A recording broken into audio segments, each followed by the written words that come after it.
UPSC CDS 1 2025 का question number 30 तक हो गया था। ठीक है, let's start the mains question number 31 2025 का CDS 1। Which of the following is one of the three gems Trianta of Jainism? Option A Brahmacharya, option B Samyak Darshan, option C Sunrita, option D Asteya. Option B is right, Samyak Darshan. आसान भाषा में break down करते हैं क्या है ये। तो जैनिज्म है जैन धर्म में जिसे कहते हैं मोक्ष, मतलब मुक्ति पाने के लिए तीन सबसे महत्वपूर्ण रास्ते या घटना बताया गया है। तीन सबसे महत्वपूर्ण है जिसे जैन धर्म में मोक्ष पाया जाता है। तो वो तीन है जिन्हें क्या कहते हैं, त्रयंता कहा जाता है, जिसे क्या कहते हैं, थ्री जेम्स कहते हैं। तो क्या है, फर्स्ट है देख लेते हैं, इसको थोड़ा ऊपर कर लो। फर्स्ट है साम्य दर्शना, जिसे राइट फेथ, सही विश्वास, ठीक है, कहते हैं, जो कि ऑप्शन नंबर बी है। ठीक है, राइट है ये ऑप्शन। और दूसरा है साम्य जन्ना, मतलब राइट नॉलेज, सही ज्ञान। और तीसरा है साम्य चरित्रा, मतलब राइट कंडक्ट, सही आचरण, ठीक है, आचरण। तो ये तीनों है हो गया, ठीक है, जिसे थ्री जेम्स त्रयंता कहा जाता है। और ऑप्शन नंबर ए, सी और डी क्यों गलत है, क्योंकि ब्रह्मचार्य, सेलिबेसी और ऑप्शन नंबर सी सुनृता, सत्य, ट्रूथ और अस्त्या, नन स्टीलिंग, ये तीनों महावर्ताज 5 ग्रेट वोल्स का हिस्सा है, त्रयंता का नहीं। महावर्त पंच है, अहिंसा, सत्य, अहिंसा, सत्य, अस्त्या, अपरिग्रह और ब्रह्मचार्य। ठीक है, सो इसलिए ये तीनों गलत है। इसका सोर्स कहाँ से पूछा गया है, तो ये पूछा गया है RS शर्मा, ठीक है, एसेंट हिस्ट्री, RS शर्मा की एसेंट हिस्ट्री चैप्टर, और Nitin Singhania Indian art and culture, religion in India से पूछा गया है। PYQs में भी ये पहले पूछा जा चुका है। जैनिज्म और बुद्धिज्म यूपीएससी का सबसे हॉट टॉपिक है और हर साल 2 से 3 सवाल आते हैं। क्या हर साल आते हैं। यूपीएससी 2019 में सत्यनाकवासी, ठीक है, सेक्ट पूछा था। और यूपीएससी 22 में जैन टैक्स पर सवाल आए थे। ठीक है, और CDS 1 2021 में डायरेक्ट त्रयंता पर सवाल आया था। ये थीम कम से कम 6 से 7 बार रिपीट हो चुकी है। और करेंट अफेयर मिड 2024 लेट 2025 तक झारखंड के गिरिडीह में स्थित जैन त्रिस्थल समीद शिखर जी और उसके कंजर्वेशन को लेकर बड़े प्रोटेस्ट और गवर्नमेंट डिक्लेरेशन न्यूज़ में कंटिन्यूस बने हुए थे। और मतलब ट्रिक लॉजिक फॉर एग्ज़ाम कैसे सॉल्व हो सकता था, जैनिज्म पढ़ते वक्त जो 2 लिस्ट को अलग करें, कैसे, वॉल्स, जैसे वर्ड जिनकी मतलब पीछे चर्य या या लगता है, जैसे क्या, अस्त्य, अपरागिरना, ठीक है, देख लो, या वाई ये लगता है और क्या लगता है, EYA, ठीक है, जैसे अस्त्या, अपरिगना और ब्रह्मचार्य और रटना जिनके आगे क्या सम्यक राइट लगता है। ठीक है, जैसे ही आपने ऑप्शन में सम्यक देखा आपको समझ जाना चाहिए था कि ये त्रयंता का हिस्सा है। ठीक है, और ये 2026 में कैसे पूछ सकता है, तो with reference to Jainism who among the following Tirthankaras added the 5th vow Brahmacharya to the existing 4 vows. ठीक है, option number A Rishabhdev, option number B Parshvanath, option number C Vardhaman Mahavira, option number D Arishtanemi. ठीक है, ऑप्शन नंबर सी राइट है, वर्धना महावीरा पहले के 4 प्रशानवानाथ के दिए थे। ठीक है, 5वां क्या है, महावीर ने जोड़ा। ठीक है, तो ये होगा आंसर। और क्वेश्चन नंबर 32 जो है हड़प्पा सिविलाइजेशन सील से related, which one among the following motifs does not appear one on Harappa seals. ठीक है, humped bull, option number B elephant, option number C lion, option number D crocodile. So option number C is right. Indian valley civilisation हड़ताल सिंधु घाटी सभ्यता, हड़प्पा सिंधु घाटी सभ्यता में जो मिट्टी और सिटाइल की सीलें मोहरें मिली है, ऊपर उन पर बहुत सारे जानवरों के ठीक है मोटिव्स बने होते हैं। ठीक है, तो ऑप्शन नंबर सी क्यों गलत है, राइट है।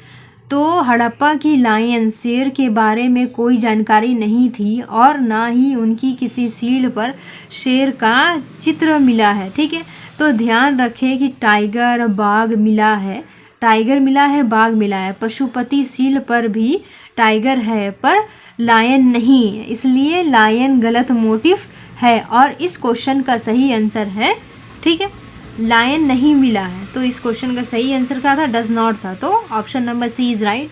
बाकी ऑप्शन गलत क्यों है, क्योंकि हम्प्ड बुल ये सबसे ज़्यादा फेमस और कॉमन था। ठीक है, यूनिकॉर्न के बाद option number B elephant, Pashupati seal पर साफ साफ हाथी एलिफेंट बना हुआ है। ऑप्शन नंबर डी क्रोकोडाइल है, कई सील पर घड़ियाल, क्रोकोडाइल और मछलियों के चित्र भी मिले हैं।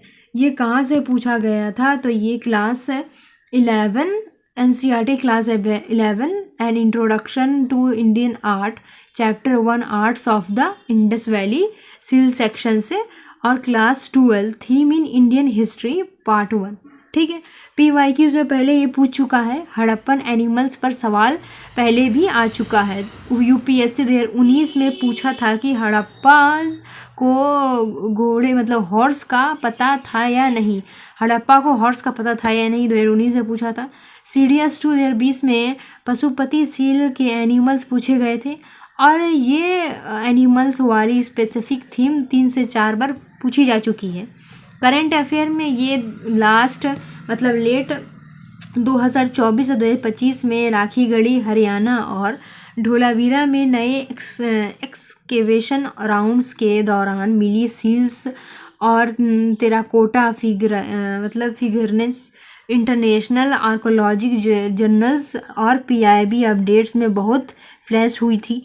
ठीक है, अब trick to logic for exam, तो ये क्या है, ठीक है, कि the famous lion horse exclusion rules क्या है। हड़प्पा सिविलाइजेशन के लिए 2 जानवर सबसे बड़े ट्रैप होते हैं। कौन 2 जानवर है, लायन और हॉर्स, घोड़ा। ठीक है, अगर ऑप्शन में ये दोनों दिखे और नॉट प्रेजेंट पूछा हो तो इन्हीं में से एक आंसर होता है।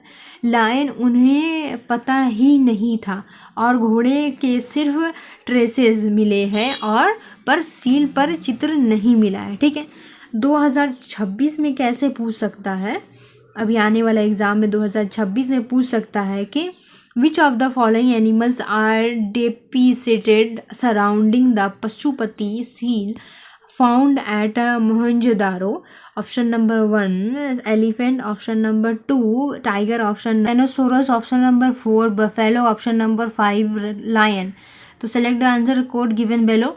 Option number A is right, 1 2 3 4।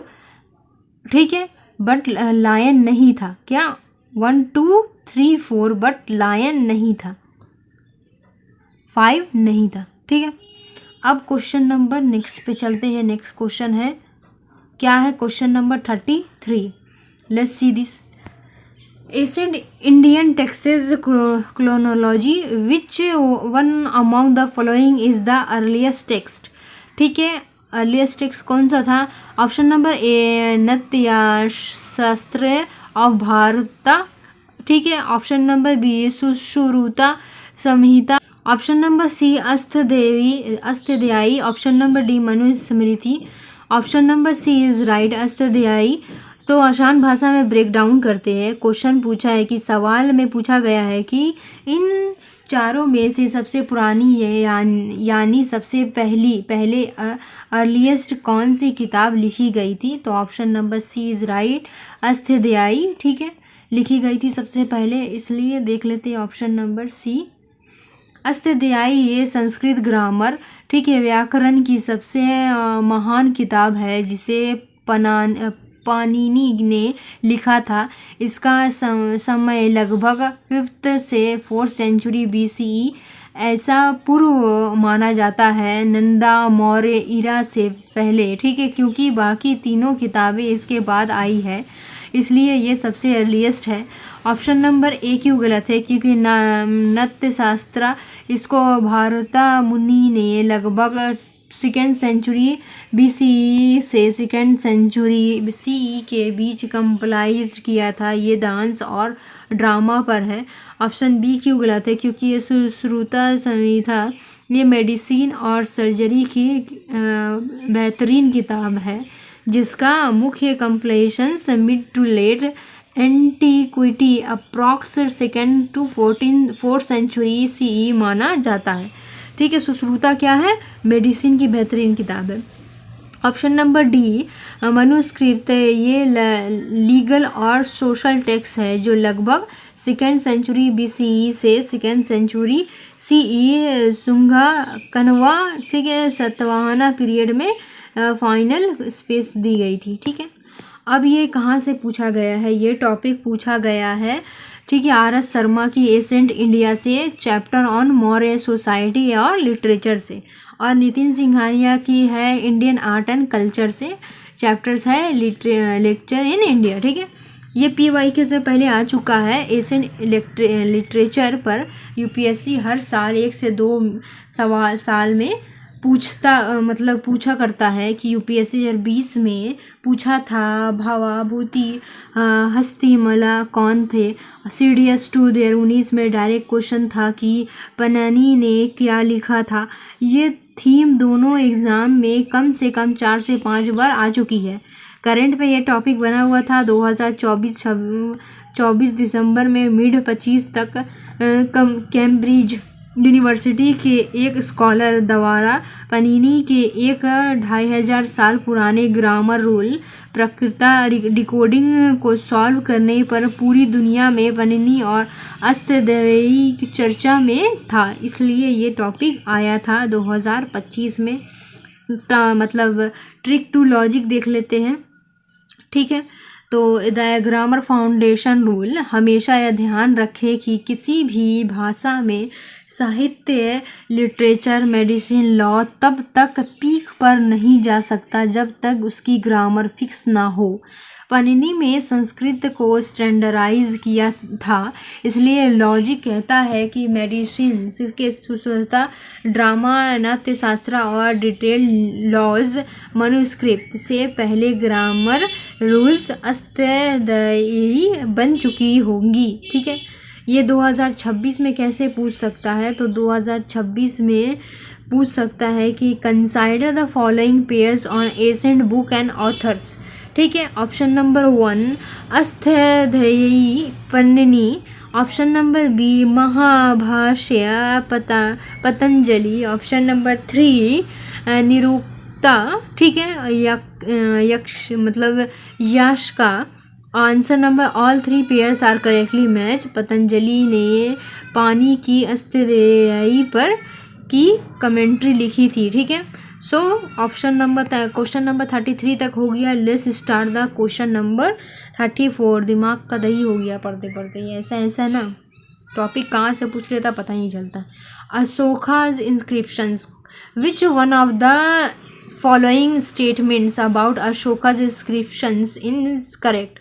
Option number A, the major rock edict found in Kerala is in Sanskrit. Option number B, minor rock edict in Bihar are found only in Patliputra. Option number C, the Dahuli major rocks edict makes a mention of the Kalyanga war. Option number D, Kalashi in Uttarakhand is a site of major rocks edicts. Option number D is right. किला मतलब तब Kalsi in Uttarakhand is a site of major rock edicts. आसान भाषा में break down. D number क्यों सही है? क्योंकि कलसी, लेट्स सी, कलसी एक बहुत ही प्रसिद्ध जगह है जो देहरादून उत्तराखंड के पास यमुना रिवर के किनारे स्थित है। यहाँ देख लो कलसी कहाँ पे स्थित है? देहरादून उत्तराखंड के पास यमुना के किनारे स्थित है। यहाँ अशोक का एक मेजर रॉक एडिक्ट मिला है जिसमें ब्राह्मी स्क्रिप्ट और प्राकृतिक लैंग्वेज का यूज़ किया गया है। ऑप्शन नंबर ए क्यों गलत है? क्योंकि केरला वाले स्टेटमेंट अशोक के मेजर रॉक एडिक्ट केरला में डायरेक्टली नहीं मिले हैं और अशोका के लगभग सारे एडिक्ट प्राकृतिक, कहाँ है? प्राकृतिक, अरामिक और ग्रीक में है। संस्कृत में कोई नहीं है, देख लेना, संस्कृत में अशोक का कोई भी एडिक्ट्स नहीं है। ऑप्शन नंबर बी क्यों गलत है? क्योंकि यहाँ ओनली पाटलिपुत्र ट्रैप दिया हुआ है, ठीक है, ओनली ट्रैप। बिहार में minor rock edict Sasaram, Chandan, Shahid hill में भी मिले हैं, सिर्फ पाटलिपुत्र में नहीं। तो यूपीएससी ओनली वाले स्टेटमेंट अक्सर एक्सट्रीम और गलत होते हैं। ऑप्शन नंबर डी क्यों गलत है?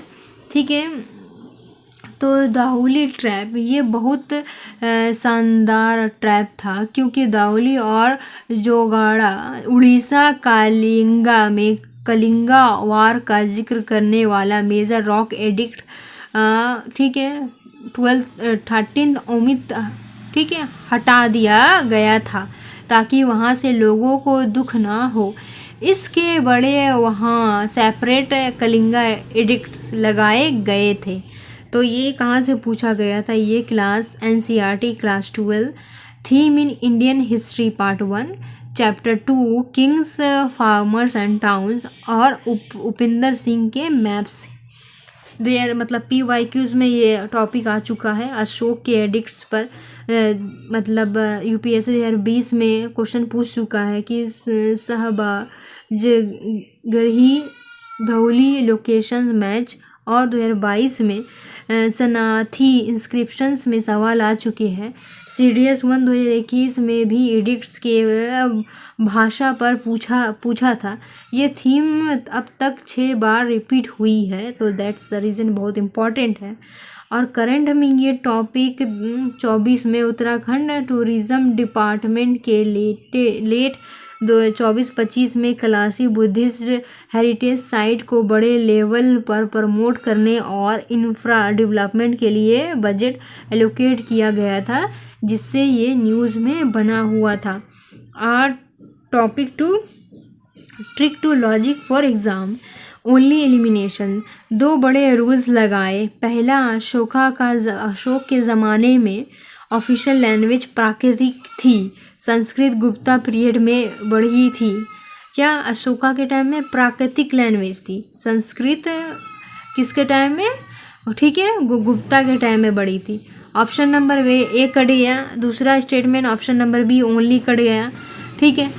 अब सी और डी, आपको थोड़ा सा भी याद हो कि अशोक ने कलिंगा के लोगों के घाव पर नमक ना छिड़कने के लिए धौली से वार का जिक्र हटवा दिया था, तो आप डायरेक्ट सही आंसर डी पर पहुंच जाते, ठीक है। क्वेश्चन अब ये 2026 में कैसे पूछ सकता है? तो in which of the following Ashokan inscription is the name Ashoka implicitly mention instead of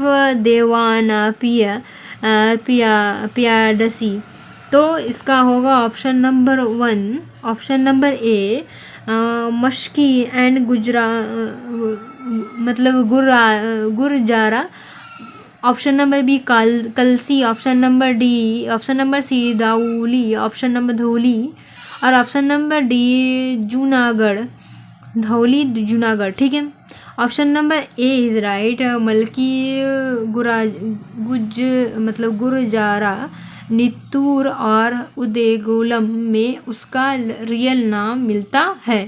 question number 35 heterodox, ठीक है, क्या है ये? Which one of the following statement about the Ajivikas is not correct? Ajivikas is not correct. Option number 1 A, they did not practice discrimination on the basis of caste of और class. ठीक है. Option number B, they had a corporate organization and canonical taxes. Option C, they practice serve asceticism, often eating very little food. Option number D, they formed a alliances with Jains against Buddhists. Option number D is right. They formed an alliance with Jains against Buddhists. तो आसान भाषा में break down करते हैं.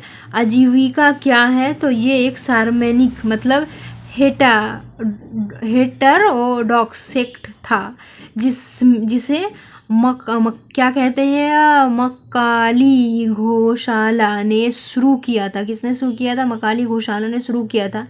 ये लोग नियति मतलब डेस्टिनी, भाग्य में विश्वास रखते थे. क्या किस में विश्वास रखते थे? भाग्य में, डेस्टिनी में विश्वास रखते हैं थे आजीविका के. ठीक है लोग, सब कुछ पहले से तय है. ठीक है. सवाल में पूछा है कि कौन सा स्टेटमेंट गलत है. क्या पूछा सवाल में? कौन सा स्टेटमेंट गलत है? तो option number D is right. क्योंकि आजीविका का कोई परमानेंट या फॉर्मल पॉलिटिकल रिलीजियस अलाइंस मतलब गठबंधन जैन्स के साथ नहीं था. असल में मकाली घोषाला और महावीरा जैनिज़्म के बीच बहुत बड़े फिलोसफिकल मतभेद फिलोसफिकल क्लसेस थे और दोनों सेक्ट्स एक दूसरे के रिवल मतलब प्रतिवर्धी, ठीक है, थे, ना कि दोस्त थे. और ऑप्शन नंबर ए मतलब ये सही है बट ऑप्शन के हिसाब से गलत है. बुद्धिज़्म और जैनिज़्म की तरह इन्होंने भी वैदिक वर्ण सिस्टम को रिजेक्ट किया और कास्ट सिस्टम को नहीं माना. ऑप्शन नंबर बी उनका अपना एक गलत है. ये संघा ऑर्गेनाइजेशन और अपने उपदेश टेक्सेस थे जो बाद में लॉस्ट हो गए, लुप्त हो गए. ऑप्शन नंबर सी आजीविका साधु बहुत ही कठिन तपस्या जब एसेजम करते थे, कपड़े नहीं पहनते थे और बहुत कड़ी फास्टिंग करते थे. ठीक है. अब ये कहाँ से पूछा गया है? तो ये पूछा गया है क्या A L Basham the wonder that was India और आर.एस. शर्मा एशियंट इंडिया के से पूछा गया. ठीक है. ऑर्थोडॉक्स सेक्शन से PYQs में ये आ चुका है. आजीविकाज पर UPSC 2021 में बराबर केव्स जो अशोका ने आजीविका को दान और ठीक है दिए थे पर क्वेश्चन आया था. CDS 2023 में सरामना ट्रेडिशनल्स के ऊपर स्टेटमेंट थे. ये स्पेसिफिक टॉपिक कम से कम 3 से 4 बार पूछा जा चुका है. करंट में ये 24-25 में मतलब जहानाबाद बिहार में स्थित बराबर और नागार्जुनी गुफाओं केव्स को UNESCO world heritage tentative list में डालने और रिनोवेशन के लिए अर्ली 2025 में ACI ने एक प्रोजेक्ट शुरू किया था. अब इसको logic to trick to solve in exam let's start. अगर आपने डीप हिस्ट्री पढ़ी है तो पता होगा कि गौशाला पहले महावीरा का शिष्य था पर बाद में दोनों में लड़ाई हो गई और वो अलग हो गया. जो दो सेक्ट्स आपस में इतने कड़े कलेश में थे वो अपने मतलब आपस में अलायंस बनकर तीसरे बुद्धिस्ट के खिलाफ लड़ेंगे. ये लॉजिक पर बिल्कुल फिट नहीं बैठती है. तो ये इसलिए ठीक है. ये 2026 में कैसे पूछ सकता है? तो 2026 में पूछ सकता है कि the Barabar caves were donated to which of the following religious sects by emperor Ashoka. Option number A Buddhist, option number B Ajivikas, option number C Charvakas, option number D Jains. Option number D Ajivika सही है क्योंकि यह बराबर केव्स सुदामा और लोमस ऋषि केव आजीविका को मिली थी। ठीक है, let's start the question number 36, history of the technology. ठीक है, stirrup in India, stirrup India.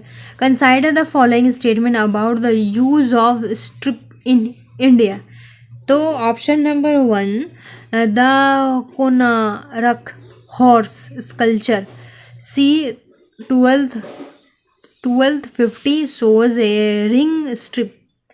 Option number 2, a board, probably a wooden strip, appear in Khajuraho sculptures, probably 10th century. Option number 3, the iron strip was used in the Delhi Sultanate armies from the 13th century onwards. How many of the statements are correct? Option number A is 1, option number B is 2, option number C is 3, option number D nil, option number C is right, all of correct. तो आसान भाषा में break down करते हैं। सो strip मतलब रिखाब, मतलब गोदने पर मतलब बैठे वक्त पैर रखने वाला लोहे या लकड़ी का सांचा होता है। क्या? घोड़े, सॉरी, हाँ, घोड़े मतलब हॉर्स। स्क्रिप क्या है? रिखाब कहते हैं जिसे घोड़े पर बैठते वक्त पैर रखने वाले लोहे, जिसे पैर रख करके घोड़े में चढ़ा जाता है ना, लकड़ी का मतलब सांचा होता है। ठीक है, उसे ही स्ट्रिप कहा जाता है। ये वार में बैलेंस बनाने के लिए उसी के बहुत ज़रूरी होता है। ठीक है, स्क्रिप घोड़े को जिसमें पैर रख करके चढ़ते हैं उसको कहा जाता है। तीनों स्टेटमेंट सही क्यों हैं? क्योंकि ऑप्शन नंबर 1 और 2 इंडिया में आर्ट और स्कल्पचर्स के थ्रू स्ट्रिप का इवोल्यूशन दिखता है। सांची और खजुराहो कोणार्क के मंदिरों की मूर्तियों में घोड़े के मतलब सवारों के पैर में रिंग और वुडन सपोर्ट साफ साफ डिपिक्ट किया गया है। तो खजुराहो 10th सेंचुरी मतलब चंदेला आर्ट और Konark 13th century Ganga dynasty art.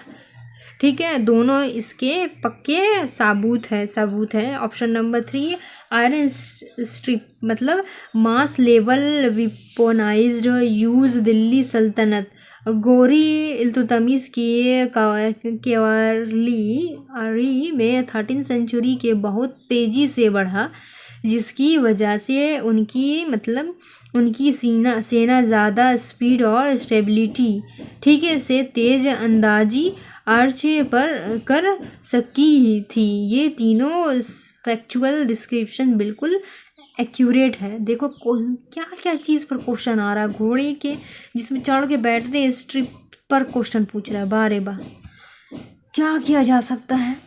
तो ये कहाँ से पूछा गया है? ये सतीश चंद्रा का medieval India volume 1 chapter on Delhi सल्तनत मिलिट्री रिफॉर्म्स और इरफान हबीब की टेक्नोलॉजी इन मेडिवल इंडिया से पूछा गया है। ये PYQ में पहले था। UPSC मिडिवल मिलिट्री टेक्नोलॉजी पर हमेशा पूछती है। 2019 में पूछा था गन पाउडर कब आया, मंगोल्स बाहर इरा ट्रांजिशंस, CDS 1 2022 में Rajput warfare versus Turkish warfare पर स्टेटमेंट क्वेश्चन था। ये टेक्नोलॉजी ट्रेंड्स 3 बार पूछे जा चुके हैं। करंट अफेयर कनेक्शन, तो ये मिड 2025 में नेशनल म्यूज़ियम न्यू दिल्ली ने evolution of military technology in India पर एक स्पेशल एक्सिबिशन लगाई थी, जिसमें एसेंस से मेडिवल आयरन स्ट्रिपर्स के सैंपल्स शोकेस किए गए थे। अब logic to trick for solving exams, so let's check it. क्या है? जब UPSC किसी कोर टेक्नोलॉजिकल फीचर्स जैसे strip spinning wheel, vertical water wheel पर आसानी से 3 अलग अलग सेंचुरीज 10, 13 और 1250 के प्रिसाइज स्कल्पचरल हिस्टोरिकल पॉइंट बनाती है तो बिना किसी डायरेक्ट कंट्राडिक्शंस के वो फैक्चुअल डाटा रिसर्च पेपर्स के लिए लिया जाता है। तो ऐसे डिप्थ वाले टेक्नोलॉजिकल हिस्ट्री क्वेश्चन वे स्टेटमेंट लेवल ऑल करेक्ट हो जाते हैं, ठीक है, होने के हाई चांसेस होते हैं। 2026 में कैसे पूछ सकता है कि with reference to medieval India technology, the terms charkha spinning well, manik water lifting device become widespread during which period? तो option number 1 A Gupta period, option number B Delhi sultanate period, option number C Indus valley civilization, option number D Maratha period. तो option number B Delhi sultanate period. 13-14 century में इनका use तेज़ी से बढ़ा था, ठीक है। तो ये भी क्वेश्चन हो गया। Let's start the question number 37, ठीक है। वैदिक टर्मिनोलॉजी ऋग्वेदा ट्रेड्स, ये क्या है? ये in the Rigveda Samhita use of the terms ishukrit और ishukara refers to the maker of arrows, swords, Vajra, ठीक है, थंडर बोल्ट और माशीज। तो option number A is right, arrows. So सवाल का ब्रेक डाउन करते हैं। सवाल में पूछा गया है कि ऋग्वेदा में यूज होने वाले संस्कृत शब्द इशुकृत और इशुकरा किस चीज़ को बनाने वाले आर्टिशियन मेकर्स के लिए यूज़ होता है? तो option number A is right है। क्योंकि राइट क्यों है? क्योंकि संस्कृत में इशू का सीधा मतलब होता है औरोज टीयर, ठीक है। कृत का मतलब होता है कि करने वाला या बनाने वाला, मेकर, और कारा, ठीक है, का मतलब भी होता है कर्ता। तो इसलिए इशू कृत, कारा टीयर, बनाने वाला, कारा टैर, टीर, टैर है ना, टेयर, बनाने वाला, अलाउ मेकर, ठीक है। अर्ली वैदिक पीरियड में टेर कमांड मतलब बो एंड ऑरो हंटिंग और वारफेयर के सबसे मुख्य मतलब साधन थे। इसलिए इन कारीगरों के सोसाइटी में बहुत बड़ा नाम था। ऑप्शन नंबर बी क्यों गलत है? क्योंकि वो स्वर्ड्स, तलवार को ऋग्वेदा में अशी बोला गया है। ऑप्शन नंबर सी क्यों गलत है? क्योंकि वज्रा ये देवता इंद्र का डिवाइन विपन था, जिसे तवस्था डिवाइन क्राफ्टमैन के ने बनाया था। इसे आम मानव नहीं बनाते हैं। और ऑप्शन नंबर सी डी क्यों गलत है? क्योंकि ये मेशीज गड़ा मतलब गड़ा के लिए अलग शब्द जैसे गड़ा या वाना आते हैं। ये कहाँ से पूछा गया था? ये पूछा गया था R S Sharma ancient India Vedic age chapter economy society और NCERT class 12 theme in Indian history part 1 से पूछा गया था। तो ये पीवाईक्यूज में भी पहले आ चुका है। यूपीएससी और सीडीएस में वैदिक वर्ड्स पर हमेशा सवाल आते हैं। 2020 में मतलब कि परिवर्जका सरमाना पूछा था। सीडीएस 1/22 में पूछा था कि वैदिक टेक्स्ट में गविस्ती का मतलब है सर्च फॉर काउज, ठीक है। गविस्ती का मतलब है सर्च फॉर काउज। ये टर्म्स वाली थीम्स दोनों एग्जाम में 5 से 6 बार आ चुकी है। तो ये टॉपिक करंट में भी बनी हुई थी, जिसकी वजह से ये 2025 में पूछा था। तो 2025 मतलब ठीक है बीच में एनसीईआरटी के नए करिकुलम अपडेट्स और वैदिक संस्कृत के इंडिजीनियस क्राफ्ट पर Indian council of historical research ICHR की एक सेमिनार सीरीज हुई थी, जिसमें इन टर्म्स को हाईलाइट किया गया था। Trick to logic how to solve in exam if you don't know the basic things. अगर आपको डायरेक्ट आंसर नहीं पता है तो संस्कृत वर्ड्स को थोड़ा सीखें। हिंदी में हम एक शब्द पढ़ते हैं इशुभन, ठीक है, या आर्चर्स के लिए यूज होने वाले वर्ड्स। इशू को कनेक्शन डायरेक्ट तीर से है, ठीक है। अगर आपको इशू का मतलब पता है तो आप बाकी तीनों ऑप्शन शैडोज, वज्रा और मेकेज को डायरेक्ट एलिमिनेट कर सकते हैं, ठीक है। इशू का मतलब तीर से है। अब 2026 में कैसे पूछ सकता है तो देख लेते हैं 2026 में कैसे पूछ सकता है। इन द कॉन्टेक्स्ट ऑफ वैदिक society match the following terms with their professions, ठीक है। देख लेते हैं प्रोफेशन के हिसाब से मैच करना है।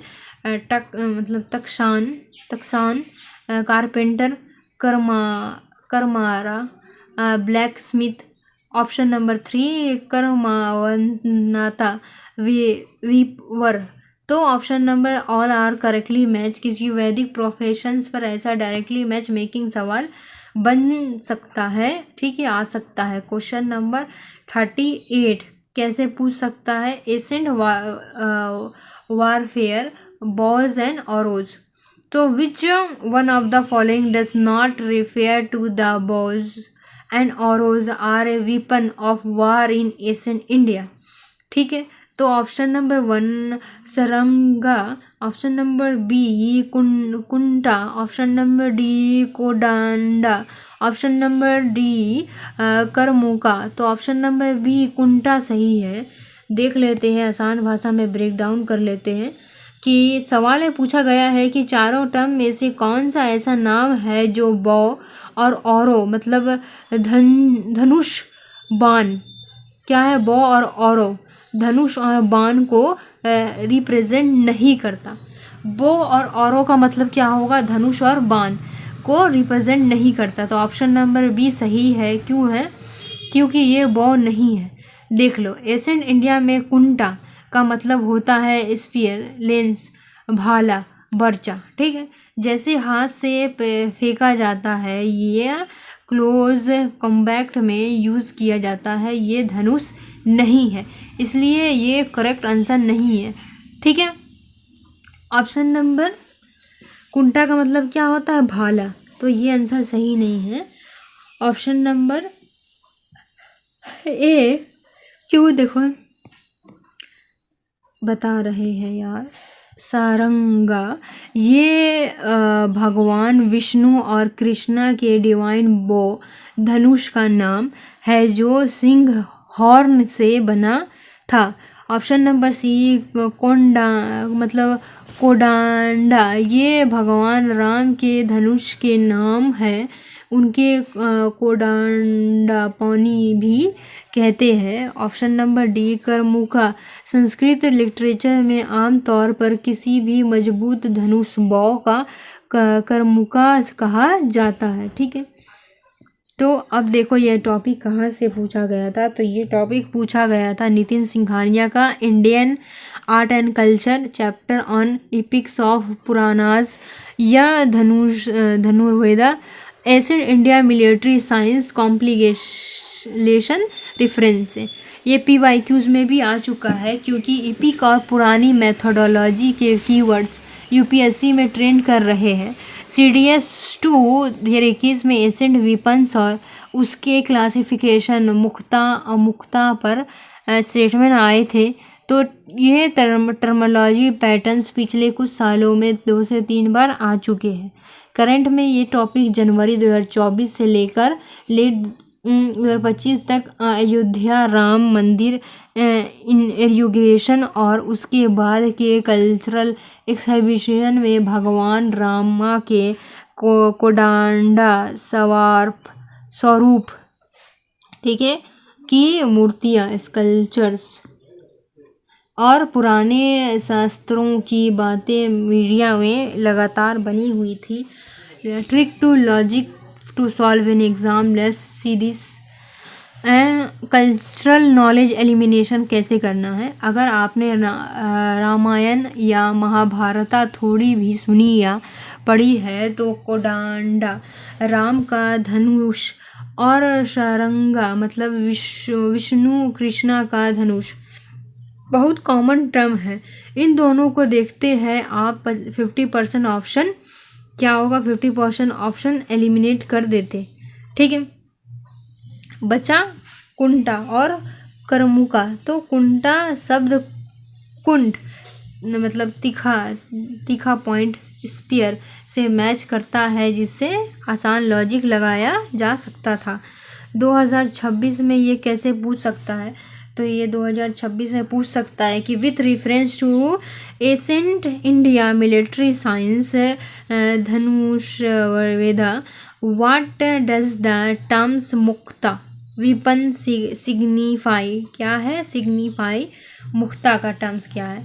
तो option number A weapons that are held in hand like सवर्ड्स।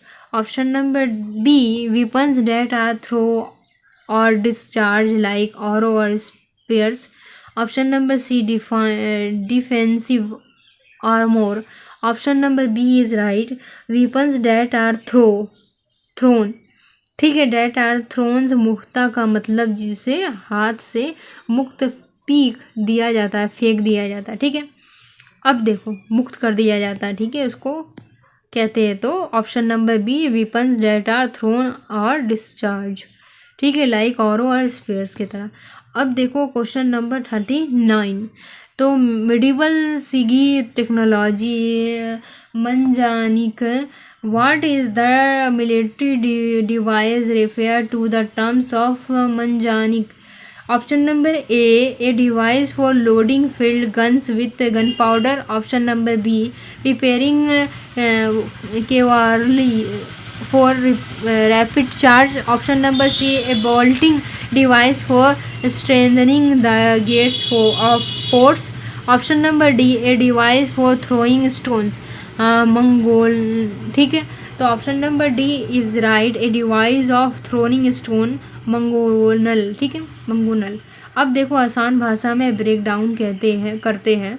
तो ऑप्शन नंबर डी क्यों सही है, क्योंकि मंजानिक या मंजनिक एक मिडिवल मिलिट्री डिवाइस थी जिसे हम इंग्लिश में मंगोनल, ठीक है, काटापुल्ट, गुलेल नामा मतलब नुमा बड़ा यंत्र कहते हैं, गुलेल नुमा बड़ा यंत्र कहते हैं। इसका काम दुश्मन के किले फोर्ट की दीवारों को तोड़ने के लिए बड़े बड़े पत्थर, आग के गोले या जलती हुई चिंगारी फेंकना होता था।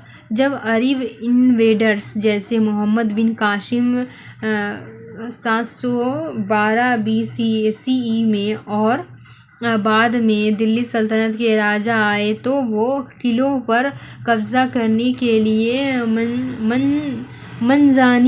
मंजानिक और अराबा का भारी यूज़ करते थे। तो मंजानिक का हो जाता है जो बड़े बड़े ईंटें मतलब और आँख के गोले मतलब क्या किले को तोड़ने के लिए फेंके जाते थे। ठीक है, और ऑप्शन नंबर ए बी और सी क्यों गलत है, क्योंकि option number a gun powder field guns, gun powder का यूज़ इंडिया में काफ़ी बाद में, ठीक है, मेजरली मतलब बाहर के टाइम 526 में शुरू हुआ, जबकि मतलब मंजानिक यूजेज सदियों पहले से चल रहा था बिना गन पाउडर के, सिर्फ मैकेनिकल फोर्स से।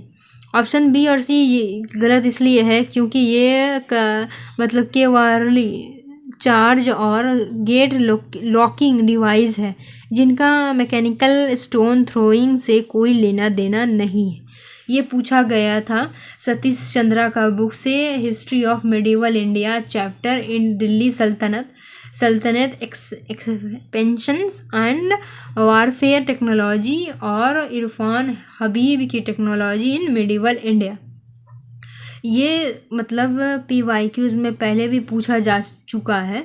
कैसे देखो, यूपीएससी हर साल मेडिवल टेक्नोलॉजीज़ पर सवाल पूछता है। 2022 में फनम से पूछा था, कॉइन्स जिसे कहते हैं, और 2023 में पूछा था गानी मतलब ऑयल प्रेस। ठीक है, oil press related technical words पूछे थे। अब CDS 2020 में सल्तनत आर्किटेक्चर और वारफेयर मशीन्स पर मैच द फॉलोइंग था। ये कोर मेडिवल थीम कम से कम 8 से 10 बार आ चुका है, तो ये बहुत बहुत बहुत इम्पॉर्टेंट है।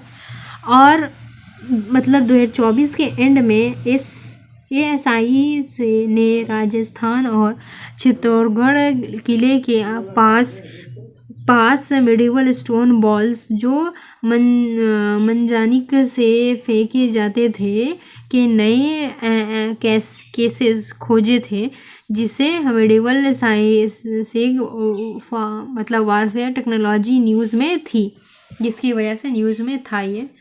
और अब देखो trick to logic for exam, तो no gunpowder era rule. सवाल में वर्ड दिया है मंजानिक, जो एक अरबी पर्शियन वर्ड है। अगर आपको याद हो कि मोहम्मद बिन कासिम ने सिंध मतलब देवल के किले को तोड़ने के लिए एक बड़ी मशीन मंगाई थी, जिसका नाम और मतलब मंजानिक का एक टाइप था। ठीक है, तो आपको पता चल जाता कि ये पत्थर फेंकने वाली मशीन थी। गन पाउडर ऑप्शन ए को आप टाइमलाइन के हिसाब से पहले ही काट सकते थे, क्योंकि मेडिवल टेक्नोलॉजी में आर्टिलरी के लिए टॉप तुफांग जैसे शब्द आते हैं। ठीक है, और 2026 में कैसे पूछ सकता है, तो अब देख लो 26 में एग्ज़ाम में कैसे आ सकता है कि during the medieval period the terms manjaniq और अरबा मतलब मंजानिक और araba terms were primary associated with किससे है ये। Option number A revenue collection system, option number B method of irrigation, option number C siege warfare and military technology. तो अभी बताया ना, ये मंजानिक और अरबा क्या है, जो किले को तोड़ने के लिए बड़े बड़े पत्थर फेंके जाते थे मशीन के जरिए। तो option number C siege warfare and military technology किला तोड़ने और युद्ध की तकनीक को कहते हैं। ठीक है, ऑप्शन मतलब question number 40 medieval craft and industry indigo vats. अब देखो, in medieval India the process of indigo extraction underwent great improvement as a result of the option number A use of the fertilizer enhancing the quality of indigo crop, option number B introduction of mechanical crushing tools for indigo stems, option number C use of gypsum and lime mortars in making in the inner surfaces of indigo warts waterproof, option number D employment of slave labor in quick desilting of indigo crucibles, option number C use of gypsum and lime mortars in making the inner surface of indigo warts waterproof। ये option सही है। अब देखते हैं आसान भाषा में break down करते हैं। तो सवाल पूछा रहा है कि मेडिवल इंडिया मतलब दिल्ली सल्तनत और मुगल काल में इंडिगो नील निकालने की प्रोसेस में ऐसा क्या बड़ा सुधार इम्प्रूवमेंट हुआ था, जिसकी वजह से इंडिगो प्रोडक्शन बहुत इफ़िशेंट हो गया। ऑप्शन नंबर सी क्यों सही है, क्योंकि इंडिगो को मतलब एक्सट्रैक्ट करने के लिए बड़े बड़े टैंक्स या हौज बनाए जाते थे। इन्हें इंडिगो वार्ड्स कहते हैं। ठीक है, इन वार्ड्स में नील की पौधों को हौद में नील की पौधों को डालकर फर्मेंट मतलब साध्य किया जाता था। ठीक है, अब देखो आप मिडिवल पीरियड में तुर्क्स और मुगल्स में आर्किटेक्चुरल इंजीनियरिंग में जिप्सम और लाइम मोटल चुन्ना और गच का यूज़ सीखा। जब इन्होंने इस मटेरियल से इंडिगो वार्ड्स की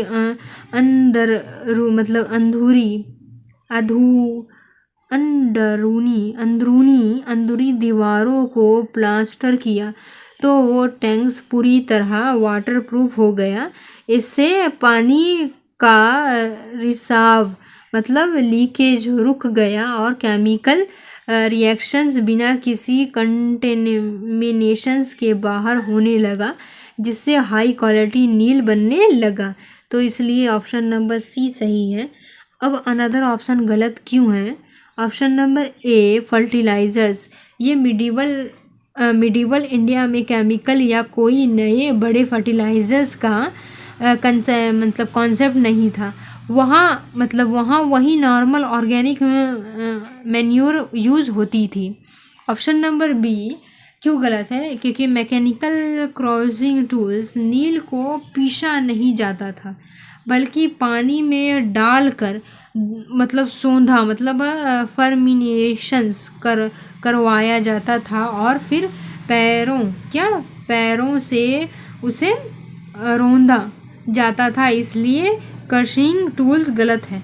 ऑप्शन नंबर डी क्यों गलत है? स्लेव लेबर, गुलाम तब भी थे और पहले भी, पर उसे एक्सट्रैक्शंस प्रोसेस की क्वालिटी में कोई साइंटिफिक इम्प्रूवमेंट नहीं हुआ था। ठीक है, होता था। अब देखो ये कहाँ से पूछा गया है, तो ये पूछा गया है बुक चैप्टर इरफान हबीब।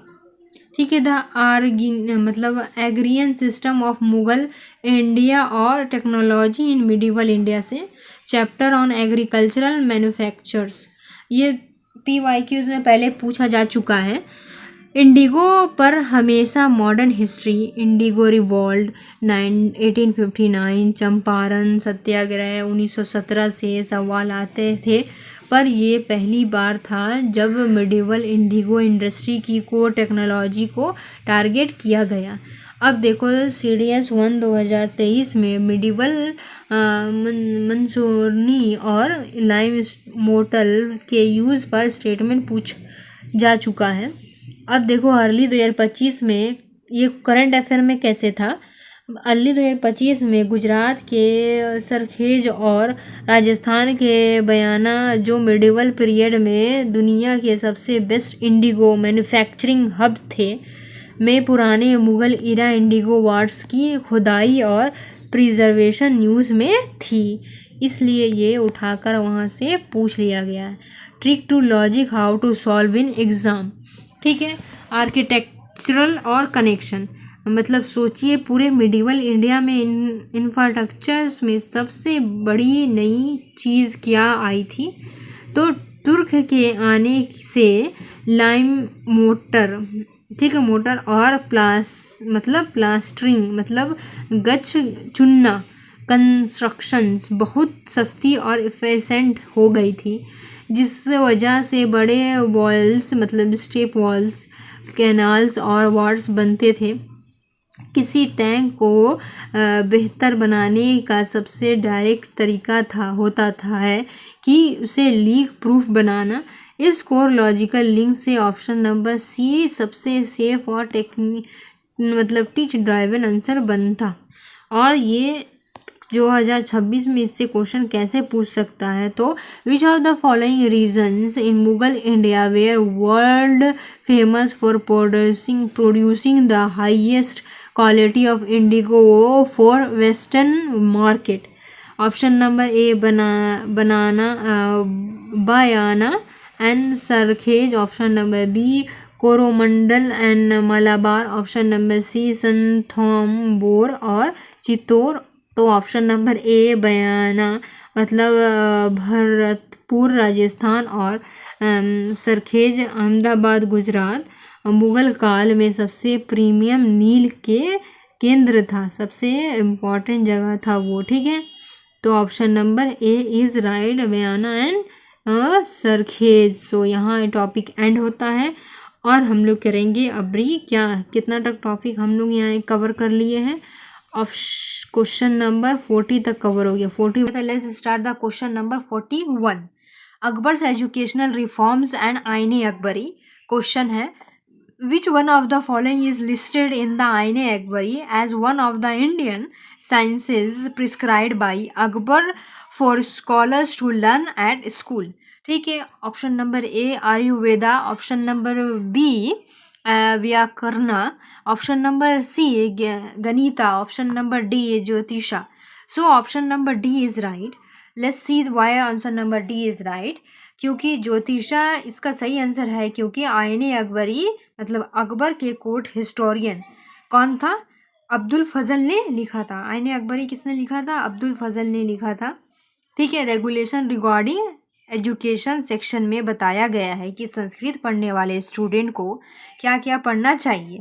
वह ज्योतिषा मतलब एस्ट्रोनॉमी और एस्ट्रोलॉजी को एक मुख्य इम्पॉर्टेंट इंडियन साइंस के रूप में लिस्ट किया गया है, जिसे स्कॉलर्स को स्कूल मदरसाज में सिखाना मैंडेटरी किया गया था कल्चर सिंथेसिस बढ़ाने के लिए। तो इसलिए ऑप्शन नंबर डी सही है। अन्य टॉपिक क्यों गलत है? क्योंकि हालांकि आईने अकबरी आयुर्वेदा मतलब मेडिसिन, ठीक है, व्याकरण मतलब ग्रामर और गणिता मतलब मैथमेटिक्स का जिक्र मतलब नया जगहों पर मिलता है, लेकिन जब अकबर ने स्कूल्स के लिए इंडियन साइंसेस सीखे सेकुलर और साइंटिफिक मिक्स सब्जेक्ट का करिकुलम प्रिस्क्राइब किया था, तब वहाँ स्पेसिफिकली जो मतलब ज्योतिषा एस्ट्रोनॉमी को अलग से उन मुख्य मतलब विज्ञानों में सब्जेक्टों में शामिल किया गया था, जिससे हर स्कॉलर्स को ध्यान से सीखना था। संस्कृत पढ़ने वालों के लिए व्याकरण अलग कैटेगरी में था, पर प्रिस्क्राइब्ड इंडियन साइंस का रूप में ज्योतिषा पर ज़्यादा एम्फेसिस किया गया था। ठीक है, that's the reason another topic is गलत। अब ये टॉपिक कहाँ से पूछा गया था? ये पूछा गया था NCERT क्लास 12th हिस्ट्री। मैं कोशिश करूँगी कि NCERT को भी कवर कर सकूँ। Theme in Indian history part 2 history chapter Chandra Bipin Chandra, ठीक है, से पूछा गया है। और चैप्टर क्या है? Kings and chronicles Mughal courts के आसपास की एडवांस हिस्ट्री, ठीक है। सतीश चंद्रा कल्चर अपडेट से। अब ये देखो topic Mughal administration education policy of Akbar and literary works आईने अकबरी टॉपिक था। अब ये पहले टॉपिक पूछ चुका है PYQs में, डायरेक्ट ये एग्जैक्ट स्टेटमेंट पहले नहीं पूछा गया था, पर आईने अकबरी और अबुल फजल पर UPSC CSE प्रीलिम्स और CDS में हर 2-3 साल में घुमा फिरा कर क्वेश्चन आते हैं। तो ये टॉपिक क्या इम्पॉर्टेंट है। अब क्या ये करंट अफेयर में था?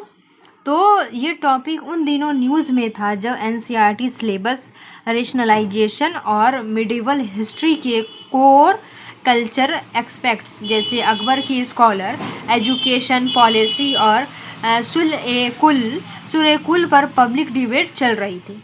ठीक है, अब logic trick to solve in exam देख लो। अगर आपको एग्जैक्ट आंसर नहीं पता है तो एलिमिनेशन मेथड यूज़ कर सकते हैं, जैसे कि अकबर हमेशा एस्ट्रोनॉमी स्टार्स और कैलेंडर सिस्टम में काफ़ी दिलचस्पी रखता था। ठीक है, ताकि नए एडमिनिस्ट्रेटिव इराज या कैलेंडर शुरू किया जा सके। तर्किश इलाही इस लॉजिक से ज्योतिषा एस्ट्रोनॉमी पर ट्रिक करना सबसे सेफ बेस होता। ठीक है, अब let's start the question number next question.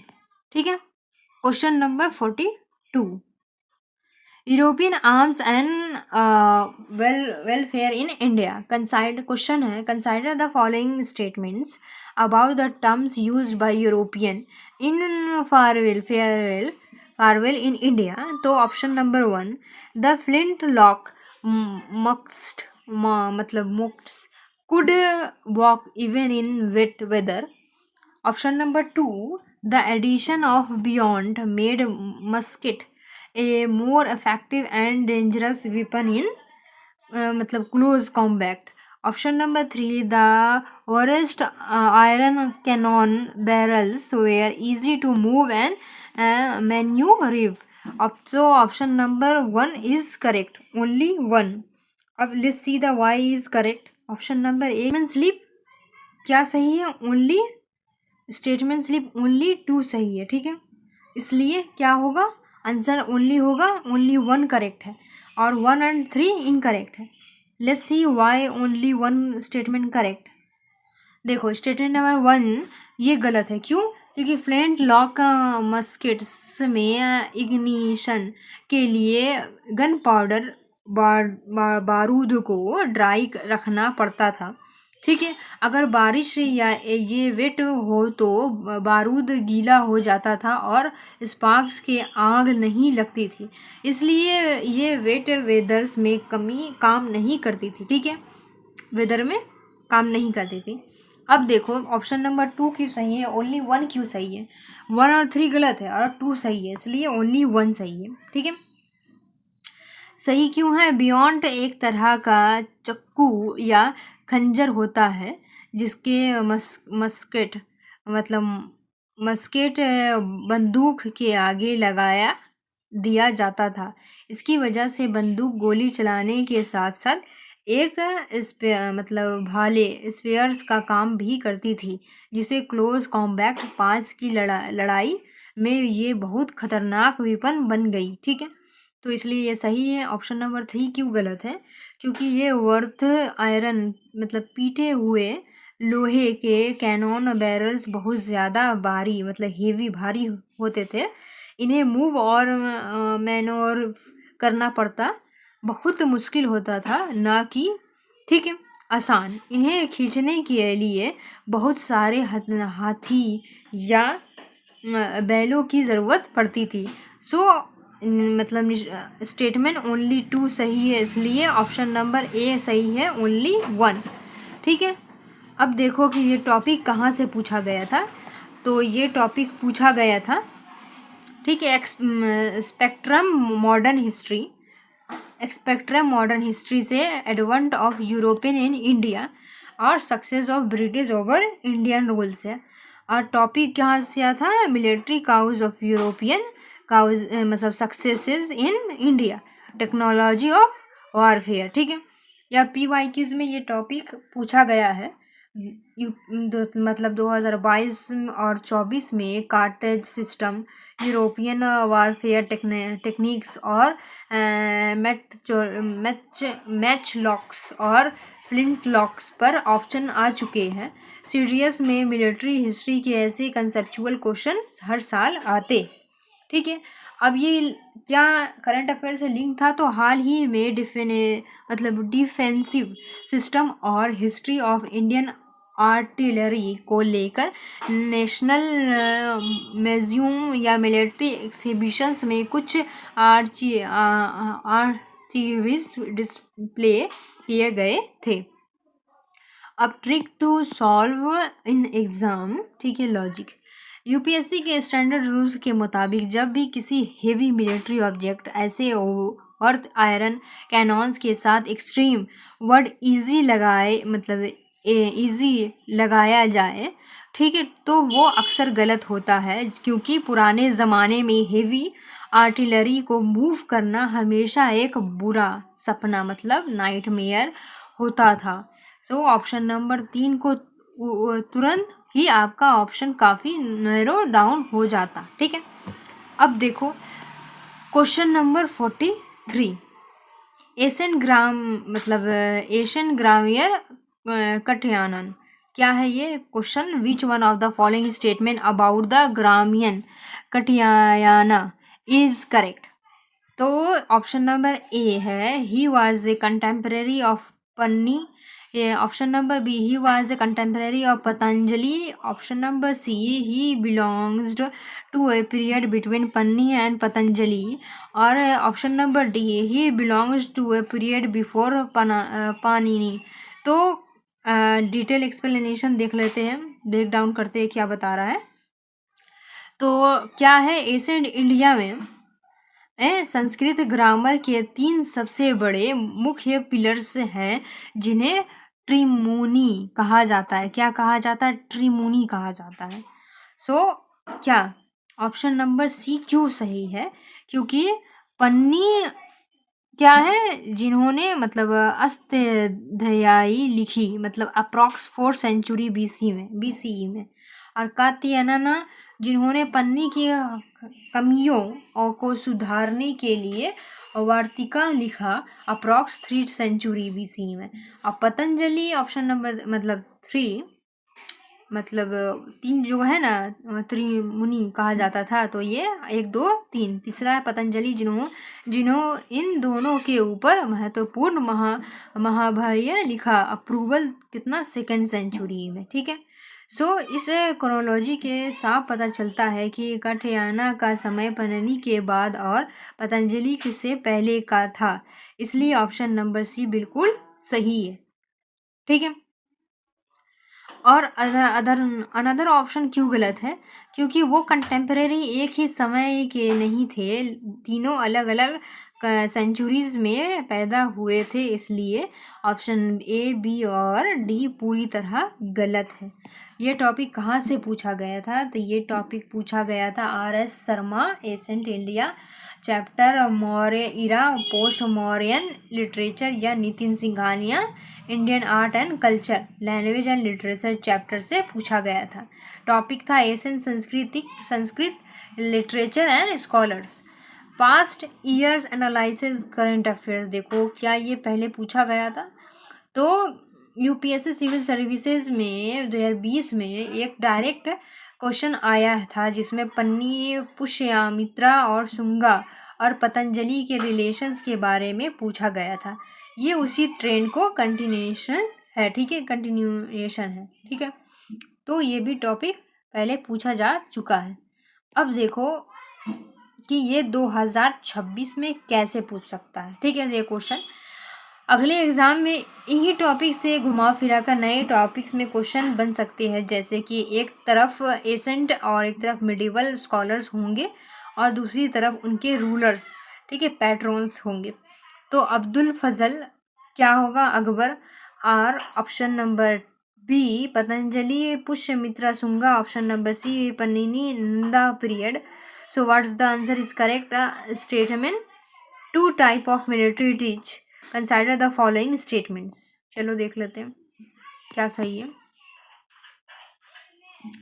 तो फर्स्ट है मतलब match lock muskets require a glowing match to ignite the powder, making them difficult to use in iron. और ऑप्शन 2 है कि Indian rulers quickly mastered the industrial casting of bronze cannons matching the European speed. So statement 1 सही है और statement 2 गलत है, क्योंकि Indian rulers technology copy तो करते रहे थे पर इंडस्ट्रियल क्वालिटी में पीछे थे। ठीक है, अब लेट्स दूसरा टॉपिक देखते हैं। क्या? क्वेश्चन नंबर 44 मतलब ऋग्वेदिक गॉडेसेस। क्वेश्चन क्या है? Which one of the following statement about Rigvedic goddesses is correct? Option number A है Ushas represents freedom from sickness. Option number B Sinivali bestows children. ये करेक्ट है, ऑप्शन नंबर बी करेक्ट है। Option number C है Aditi is goddesses of dawn. Option number D Raka is goddesses of speech. So option number B क्यों सही है? देखो, क्योंकि उसको थोड़ा ऊपर कर लेते हैं। Option number B Sinivali bestows children बिल्कुल सही स्टेटमेंट है, क्योंकि ऋग्वेदा SV 2.32 और ऋग्वेदा 10.184 में सीनियरली को एक ऐसी देवी बताया गया है जो फर्टिलिटी मतलब प्रोक्रिएशन, संतान उत्पत्ति, ठीक है, संतान उत्पत्ति और इजी चाइल्ड बर्थ से जुड़ी है। उन्हें बच्चे से जन्म और परिवार की खुशहाली के लिए पूजा जाता है। ठीक है, so option number B is right. Another option क्यों गलत है? क्योंकि option number A, Ushas represent freedom from sickness, ये गलत है क्योंकि उषाज सुबह की देवी है। क्या है? सुबह की देवी है। उषाज मतलब जो उगता है ना, उषाज मतलब उगता है जो सूरज, गॉडेस ऑफ दवान, जो नए दिन, उम्मीद और रोशनी का मतलब पटरी, क्या है भाई, प्रतीक है। ठीक है। फ्रीडम फ्रॉम सीखनेस के लिए अश्विनी कुमार या रुद्रा को याद किया जाता है। ऑप्शन नंबर सी क्यों गलत है? Aditi is a goddess of dawn, ये गलत है क्योंकि आदिति को मदर ऑफ गॉड्स मतलब आदित्याज कहा जाता है। ये इनफिटिलिटी मतलब बाउंडलेस स्पेस और प्रोटेक्शन की देवी है। दावन की देवी तो उषाज है। ठीक है। अब ये ऑप्शन नंबर डी क्यों गलत है? क्योंकि Raka is a goddess of speech, ये गलत है क्योंकि ऋग्वेदा में स्पीच वाणी की देवी वंश या सरस्वती है। राका एक मिनर गॉडेस है जो फुल मून, पूर्णिमा, प्रोस्पेरिटी और मतलब एब्यूडेंस से जुड़ी है। ठीक है। अब ये टॉपिक कहाँ से पूछा गया था? तो ये टॉपिक पूछा गया था NCERT class 11-12 ancient India, R S. Sharma, the Vedic age chapter या David Kinsley is book Hindu goddess. ठीक है, गॉडेसेस। टॉपिक क्या था? Vedic religion, deities and the role of female goddesses in Rigveda. तो PYQs पहले ये आ चुका है कि नहीं? तो ये पहले भी पूछा जा चुका है। ऋग्वेदिक गॉड्स इंद्र, अग्नि, वरुणा, मित्रा पर यूपीएससी सिविल सर्विसेज प्रीलिम्स जैसे जो है 14-17 में कई बार सवाल आ चुके हैं। पर स्पेसिफिक फीमेल गॉडेसेस जैसे सिनेवली और राका पर पहली बार इतना डायरेक्ट क्वेश्चन CDS 1 2025 में देखा गया है, पहली बार। ठीक है। सो डेट्स द रीज़न। एनसीईआरटी इसको डीप में पढ़ो अच्छे से। करंट अफेयर्स 2024-26, ये टॉपिक किसी मतलब बड़े करंट अफेयर्स में नहीं था, बल्कि static Asian history deeply hidden fact उठाया गया था। ठीक है।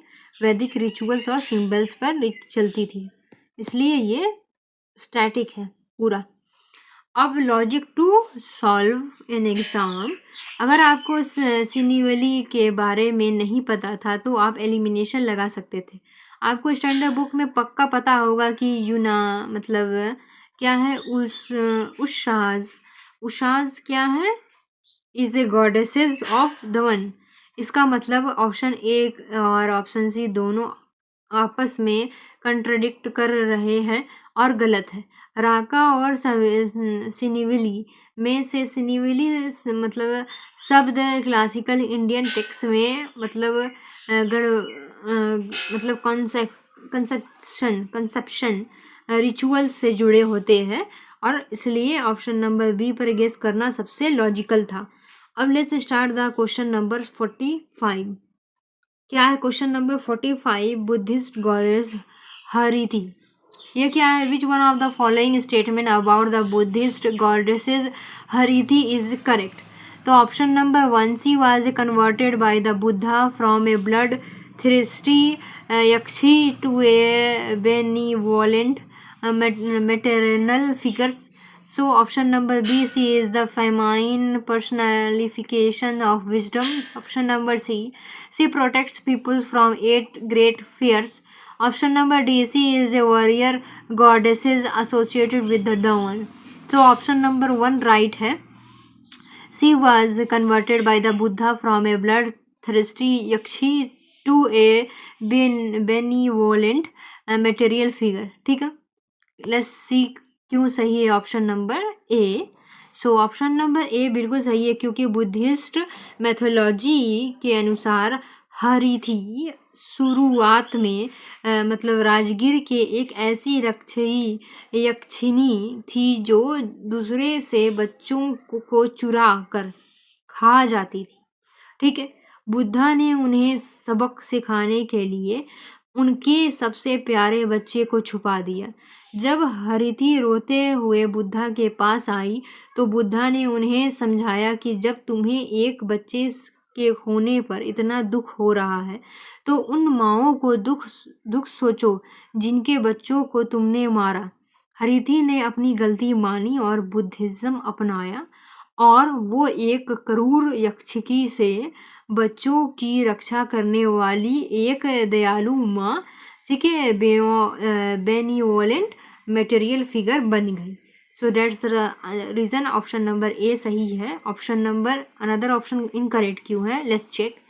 फेमिन पर्सनलिफिकेशन ऑफ विजडम, ये मतलब प्राजना पारामिता या तारा को कहा जाता है, हरिति को नहीं। ऑप्शन नंबर सी क्यों गलत है, let's see the option number C क्यों गलत है। क्योंकि protect people from 8 great fear, ये रोल बुद्धिस्तवा अवालोकिस्तवारा और ग्रीन तारा का है, अस्त्रमाम भाया प्रोटेक्शन, ठीक है, ये गलत है। Option number D warrior goddesses associate with दमन, ये मेरीची बुद्धिस्ट गॉडेसेस ऑफ दमन के लिए यूज़ होता है, ठीक है, इसलिए ये भी गलत है। सो ऑप्शन नंबर ए सही था। अब ये टॉपिक कहाँ से पूछा गया था, ये पूछा गया था Nitin Singhania, Indian art and culture, Buddhist art and iconography से, ठीक है, एनसीईआरटी क्लास 11 है से पूछा गया है। An introduction of Indian art, Gandhara art section, जहाँ हरिथी और पंचिका के स्कल्पचर्स का जिक्र आता है। टॉपिक था post Maurya Kushana art, Gandhara sculptures and Buddhist deities, ठीक है। अब लेट्स सी क्या ये PYQs में पहले आ चुका है, तो यस ये पहले भी आ चुका है, क्योंकि यूपीएससी सिविल सर्विसेज में क्या ये यक्षकाज और यक्षकिनी जैसे क्या है दीदागंज यक्षिकी पर सवाल पहले आ चुके हैं। गंधारा आर्ट के कंटेक्स्ट में हरिथी के स्कल्पचर्स बहुत फेमस है, ठीक है, गंधारा आर्ट में। अब करंट अफेयर से ये कैसे है, 2024-25 के धर्मया archaeological survey of India ASI ने कुछ एशियन साइट्स पर गंधारा स्टाइल के स्कल्पचर्स पर नई रिपोर्ट्स रिलीज़ की थी, जिसमें हरिथी और पंचिका के पैनल्स चर्चा में थे। अब logic to solve in exam, ठीक है, देखो हरिथी वर्ड एक का है, हरिथी वर्ड का लिटरेचर मीनिंग ही होता है स्टिल रोब, मतलब बच्चों को चुराने वाली, ठीक है। अगर आपने गंधारा आर्ट में उनकी मूर्ति देखी हो जहाँ उनके पास आसपास बहुत सारे बच्चे खेल रहे होते हैं, तो आप तुरंत समझ जाते हैं कि उनका पूरा उपदेश और कहानी मटेरियल फिगर और चाइल्ड प्रोटेक्शन से जुड़ी है, ठीक है। क्वेश्चन नंबर 46, लिटरेरी लैंग्वेज अपभ्रंश, ठीक है। क्वेश्चन देखते हैं, consider following statement about the literary language Apabhramsha, मतलब देखो option number 1, it appear in recognizable forms by the 6th century। Option 2 है it developed out of mixtures of regional vernaculars with the Prakrit और Sanskrit. So option number A only 1, option number 2 only 2, option number C both, option number D neither. Option number C correct होगा both. अब देखो क्या है और क्या कह रहा है, तो अपभ्रंश मतलब जिनकी शुरुआत थोड़ी पहले हुई थी, ठीक है, एक प्रॉपर लिटरेरी और रिकॉग्नाइजेबल फॉर्म में 6th century CE के आसपास पूरी तरह से सामने आई। ये लेट मिडिवल इंड्रो आयरन लैंग्वेजेस के सबसे बड़ा हिस्सा थी। ऑप्शन नंबर 2 क्यों सही है, क्योंकि अपभ्रंश का शाब्दिक अर्थ होता है क्या, करप्ट या डेविटेड, ठीक है, डेविटेड लैंग्वेज। ये क्लासिकल संस्कृत और स्ट्रैटिक प्राकृतिक के बदलते रूप और लोकल आम भाषा रीजनल वर्नाकुलर के आसपास मिलने से बनी थी। इसने इसने आगे चलकर मॉडर्न इंडिया लैंग्वेज जैसी हिंदी, गुजराती, बंगाली, मराठी का रास्ता साफ किया है। So that's the reason option number C is correct both the. अब ये कहाँ से पूछा गया है, तो ये टॉपिक पूछा गया है Nitin Singhania language and literature in India chapter या आर एस शर्मा के इवोल्यूशन ऑफ लैंग्वेज से। टॉपिक था Asian and medieval Indian language evolution of Indo Aryan language. तो ये PYQs में CSE UPSC CSE 2021 में लिंग्विस्टिक हिस्ट्री और क्लासिकल लैंग्वेज पर सवाल आया था।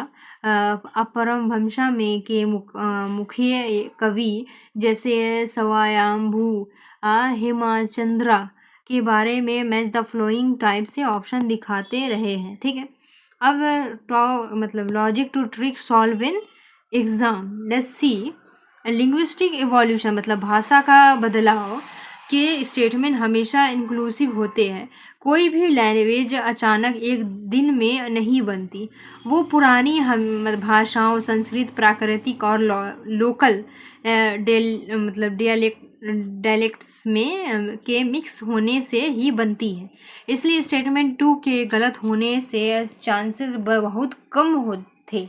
तो दोनों ऑप्शन सही ही, बेहतर ऑप्शन दोनों सही होता। ठीक है, अब देखो 2026 का एग्ज़ाम में कैसे क्वेश्चन पूछ सकता है।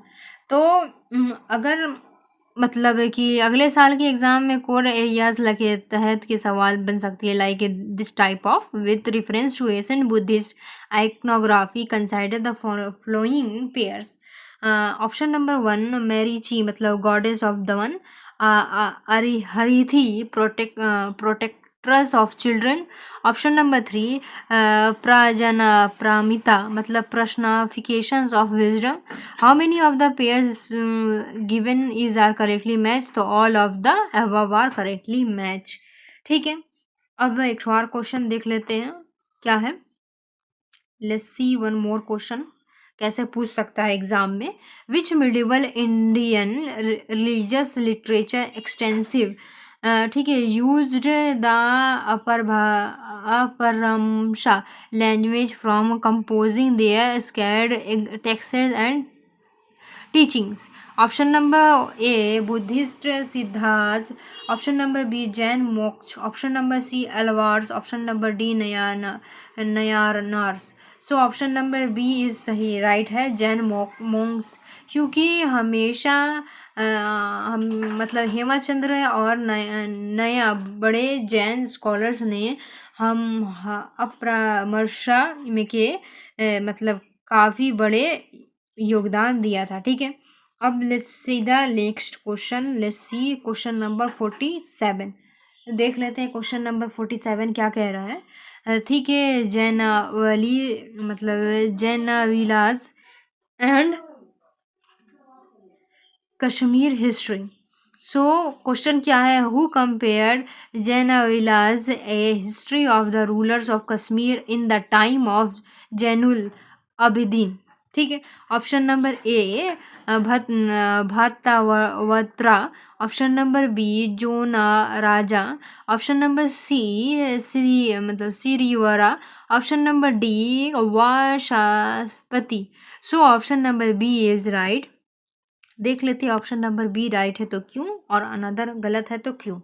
ऑप्शन नंबर राइट इसलिए है कि जोना राजा इसका सही आंसर है। सल्तनत मतलब जैनुल आबिदीन जिन्होंने कश्मीर पर 1420 और 1700 मतलब 1420 और 1470 तक राज किया और जिन्होंने बुद्धाशा या ग्रेट किंग भी कहा जाता है। ये मतलब दरबारी कवि और स्कॉलर जो ना राजा थे, उन्होंने ही कल्हाना की राजा तरंगिनी को आगे बढ़ाया और सुल्तनत के समय में जैनवली जो ना राजा मतलब राजा तरंगिनी लिखी, जिसमें कश्मीर के किंग्स की हिस्ट्री दी गई है। सो ये सही है। और ऑप्शन नंबर ए क्यों गलत है, क्योंकि भत्तावत्रा इन्होंने जैना परीक्षा लिखी थी, जैनावली नहीं। ऑप्शन नंबर सी श्रीवरा श्रीवरा जोना राजा के स्टूडेंट थे। जोना राजा की मौत के बाद उन्होंने जैना मतलब राजा तरंगिणी लिखी थी। ठीक है, ऑप्शन नंबर डी क्यों गलत है? क्योंकि ये वशपति ये एक मशहूर फिलोसफर थे, पर उनका रिलेशन डायरेक्ट कश्मीर के टेक्स्ट से नहीं है। सो ये टॉपिक कहाँ से पूछा गया था? ये पूछा गया था सतीश चंद्रा मिडिवल इंडिया या एडवांस हिस्ट्री के टेक्स्ट बुक से। ठीक है, हिस्ट्री ऑफ कश्मीर से। टॉपिक था रिलीजनल किंगडम्स इन मिडिवल इंडिया, कश्मीर अंडर सल्तनत जैनुल आबिदीन। और ये पहले पूछा जा चुका है। देखो कैसे, सल्तनत जैनुल आबिदीन पर सिविल सर्विसेज में 2020 में उनके रिलीजियस टॉलरेंस और मतलब महाभारता राजा तरंगिणी के ट्रांसलेशंस को लेकर सवाल आ चुके हैं। सीडीएस में जोना राजा पर ये एग्जैक्ट क्वेश्चन पहली बार आया है। क्या सीडीएस में ये पहली बार आया है, पर यूपीएससी पीवाईक्यूज में पहले आ चुका है। अब ये क्या फिर से करेक्ट था तो कश्मीर की हिस्ट्री और रीजनल लिटरेरी वर्क्स पर मतलब सरदा पीठ और ancient manuscript digital preservation project के चलते काफ़ी न्यूज़ कवरेज में थी ये topic. So that's the reason ये पूछा गया था। अब देखो, logic to trick solving exam.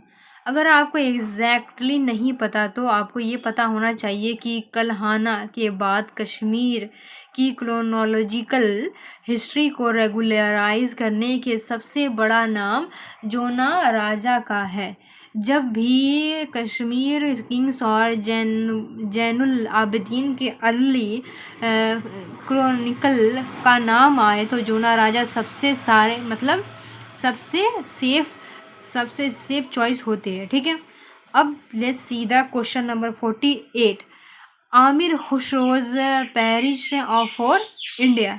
Aamir Khusro praise for India, चलो देख लेते हैं इसको भी अच्छे से। So in which one of the following works has Amir Khusro's praised the climate of India, its language, notably Sanskrit, its art and music, and even its animals? So option number 1 A Ijaz, ए खुशवारी।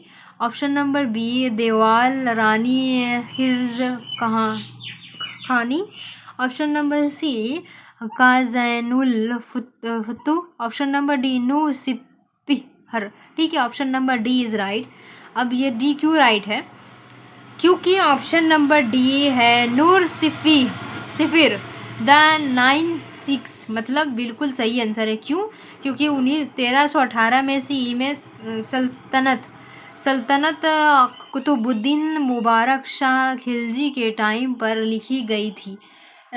इसके तीसरे चैप्टर सिफिर में आमिर खुसरो ने हिंदुस्तान से अपनी बेपनाह मोहब्बत दिखाई है। इन्होंने बताया कि इंडिया का क्लाइमेट जन्नत जैसा है, यहाँ के पीकॉक और सांप यूनिक है, और संस्कृत एक बेहद गहरी और क्लासिकल लैंग्वेज है जो अरबी जैसे परफेक्ट है। ठीक है, और अनदर टॉपिक क्यों गलत है? क्योंकि ऑप्शन नंबर ए ये मतलब खुशरावी ये प्रोज राइटिंग और ड्राफ्टिंग गाइडलाइंस इंशा पर एक बुक है। ऑप्शन नंबर बी गलत इसलिए क्योंकि ये देवल रानी हिर्ज कहानी ये एक रोमांटिक पोयम है जो अलाउद्दीन खिलजी के बेटे हिर्ज खान और गुजरात की प्रिंसेस देवाल रानी के लव स्टोरी पर है।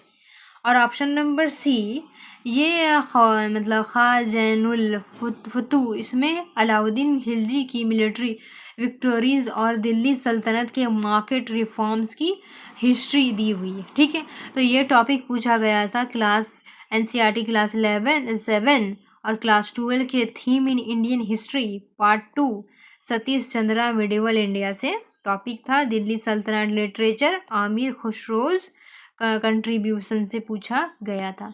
क्या ये टॉपिक पीवाईक्यूज में था? तो अमीर खुसरोज के स्टेटमेंट्स पर यूपीएससी सिविल सर्विस में 2018-21 में उनके लैंग्वेज सिंधी, लोहरी, कश्मीरी, संस्कृत वाले कोर्स पर क्वेश्चन आ चुके हैं। CDS 1, CDS 2 दोनों में अमीर खुसरो हमेशा रिपीट होते हैं। क्या मतलब अमीर खुसरो इम्पॉर्टेंट टॉपिक है। अब ये logic to trick in exam solve, ठीक है। नु सिर्फ का मतलब होता है नौ अशमन। इंडिया के बारे में सबसे बड़ा डिस्क्रिप्शंस होने की इसी में दिया है, ठीक है, उन्होंने इसी में दिया है। अगर आपको याद हो कि संस्कृत का बढ़िया तरीका उन्होंने लिंग्विस्टिक सर्वे में दिखाया था, तो आप डायरेक्ट नु सिप टिक कर सकते हैं, क्योंकि बाकी तीनों ऑप्शन स्पेसिफिक मिलिट्री या रोमांटिक टॉपिक से है। अब क्वेश्चन नंबर 49 क्या है। बंगाली पोएट रमेश्वर भट्टाचार्य। क्या है question. Which one of the following words was written in early मतलब 18th century by the Bengali poet Ramesh Bhattacharya. Option number 1 A Dharma Mangal. Option number B Shiva Sankirtan. Option number C Mansi Simha. Option number D Vidya Sundara. So option number B is right, Shiv संकीर्तन, ठीक है। अब ये क्यों सही है, क्योंकि शिवयान भी कहा जाता है जिसे। इसका सही आंसर है कि 18 सेंचुरी की शुरुआत में बंगाली पोएट रमेश भट्टाचार्य ने इस मतलब डिवोशनल पोएट्री को कंपोज किया था। इसमें लॉर्ड शिवा को एक आम बंगाली किसान फार्मर के रूप में दिखाया गया है, जो परिवार चलाने के लिए खेती करता है और तकलीफ़ें झेलता है, जो उस समय की लोकल लाइफस्टाइल को झलकाता है, ठीक है। ऑप्शन नंबर ए क्यों गलत है, क्यों धर्म मंगल ये रूपराम चक्रवर्ती और गन्नाराम चक्रवर्ती द्वारा लिखी गई थी। मंगलेवई सीरीज है, ठीक है। ऑप्शन नंबर सी क्यों गलत है, क्योंकि मनशियो शाह और विद्या सुंदरा ये भट्टाचंद्र राय की मशहूर कंपोजिशन है, ठीक है। दैट्स द रीज़न ये गलत है। और ये टॉपिक कहाँ से आया था, तो ये पूछा गया था source national regional literature archives and medieval bhakti movement text book से। करेंट अफेयर्स ये टॉपिक तब बहुत चर्चा में आया था जब मिनिस्ट्री ऑफ कल्चर ने अर्ली 18 सेंचुरी के मंगल काव्य और रीजनल फ्लॉक लिटरेचर्स, ठीक है, लिटरेचर्स के कंजर्वेशन और डिजिटलाइजेशन प्रोजेक्ट का शुरू किया। West Bengal ecological heritage protection drive Rameshwar Bhattacharya ने मैन्युस्क्रिप्ट्स पर मतलब सेमिनार्स हुए थे, ठीक है, इसलिए ये भी बने हुए थे, ठीक है। अब देखो क्वेश्चन नंबर 50 क्या है। Question number 50 limits of Ashoka's empire. Which one of the following present day territories was outside the limits of Ashoka empire. तो ये option number A Brahmaputra valley Assam. Option number B Balochistan. Option number C north Bengal. Option number D Kashmir valley. So option number A सही है, ब्रह्मपुत्र, ये क्योंकि Brahmaputra valley Assam इसका सही answer है। Ashok Maurya empire का कंट्रोल लगभग पूरे इंडियन सब कॉन्टिनेंट पर था, लेकिन आसाम, कामरूपा और नॉर्थ ईस्ट रीजन उनके डायरेक्ट साम्राज्य के बाहर थे। अशोका के किसी भी रॉक एडिक्ट या पिलर एडिक्ट्स में आसाम के अंदर कोई इंस्क्रिप्शन नहीं मिला है, ठीक है। ऑप्शन नंबर बी क्यों गलत है, क्योंकि बलूचिस्तान ये उनके अंडर का था। कंदाहर और पाकिस्तान बलूचिस्तान बॉर्डर पर ग्रीक अरामिक इंस्क्रिप्शंस मिले हैं। ऑप्शन नंबर सी क्यों गलत है, क्योंकि नॉर्थ बंगाल मतलब पुंड्रवर्धना मौर्य एम्पायर के हिस्सा था। महास्थान इंस्क्रिप्शंस इसका सबूत है। ठीक है, ऑप्शन नंबर डी क्यों गलत है? क्योंकि कश्मीर वैली कल्हाना की राजा तरंगिनी के मुताबिक अशोका ने इस श्रीनगर शाह को बसाया था और कश्मीर मौर्य एम्पायर में शामिल था। ठीक है, ये कहाँ से पूछा गया था? ये क्लास 12 एनसीईआरटी के theme in Indian history part 1 chapter 2 kings farmers and towns के मौर्य एम्पायर मैप से। और logic to trick solve in exam UPSC के क्लासिक रिपीटिंग थीम्स है। मौर्य मैप को अगर आप ध्यान से देखें तो नॉर्थ इंडिया, असम और एक्सट्रीम साउथ चोलास, पांड्यास, चेलास हमेशा अशोका के डायरेक्ट एम्पायर के बाहर शो होते हैं। आसाम पर ट्रिक लगाना सबसे आसान और एक्यूरेट जियोलॉजिकल मतलब जियोग्राफी लॉजिक है। ठीक है, अब 2026 में ये टॉपिक कैसे पूछ सकता है तो देख लेते हैं। 2026 में कैसे पूछ सकता है? तो ये consider the following statement regarding Maurya empire boundaries. Option 1 Maharashtra, मतलब Maharashtra inscriptions confirms the Maurya presence in Bengal. Option 2 no major, no minor rocks edicts of Ashoka have been discovered in the state of Assam. Which of the following statement is are correct? Both are correct. ठीक है, दोनों ही option सही है। अब एक और question देख लेते हैं इसका, क्योंकि जरूरी है प्रैक्टिस करना। ठीक है, मैच द फॉलोइंग है। ऑप्शन नंबर 1 जोना राजा कश्मीर सल्तनत, अमीर खुसरो दिल्ली सल्तनत, रमेश भट्टाचार्य 18th सेंचुरी बंगाल। तो इस तरह के मैच डायरेक्ट 2026 में स्टैंडर्ड मल्टीपल ऑप्शन सिस्टम में आ सकते हैं। ठीक है, ये सभी सही है। ठीक है, सो लेट्स अब 51 अनदर पार्ट में करेंगे कंटिन्यू। ठीक है, बाय बाय।